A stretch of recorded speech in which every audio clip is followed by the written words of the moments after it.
You might be surprised to learn that the 2024-2025 hospitalizations is pushing over 800,000. Now, this was data from last week as we filmed this on the 21st of February.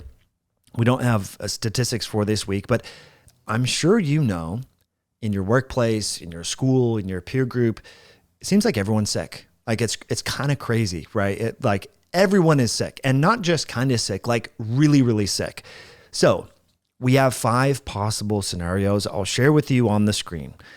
Let's talk about why. I mean, this is what science is about, is asking critically important questions, but I feel as though, I don't want to spoil it, but I have a hunch as to why so many people are sick, and I could be totally wrong on this, but here's 5 scenarios as to why we have one of the worst cold and flu seasons in recent memory. Okay, now remember, more people are dying from influenza-like illness this season compared to COVID-19. This is the first year since 2019 that has been the case. Okay, so possible scenario number 1, we are better at detecting and testing for the flu.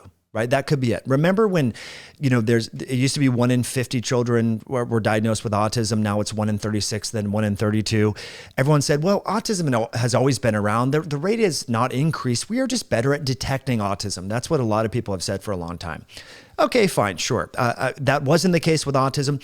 That could be one reason why we're seeing so much influenza-like illness. We're just way better at detecting it because people were sort of normalized to test for COVID when they were sick, the last 4 years. So they're going to the hospital and stuff and getting the influenza test. Okay, that could be true.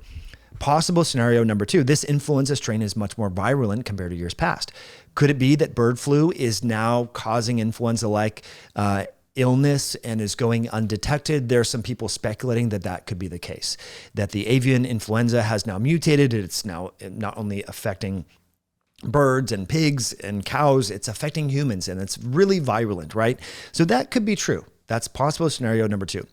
Possible scenario number 3 is we are just less healthy as a result of pandemic lockdowns and gym closures and stay home orders and all of that. And people have just, not returned to their normal habits, and they are just normalized to eating more junk food and ordering everything off Uber Eats or Instacart, and are, doing more and more work from home. Although that has shifted in the last literally months, where Amazon and Facebook and tech companies are now mandating people come back to work full time.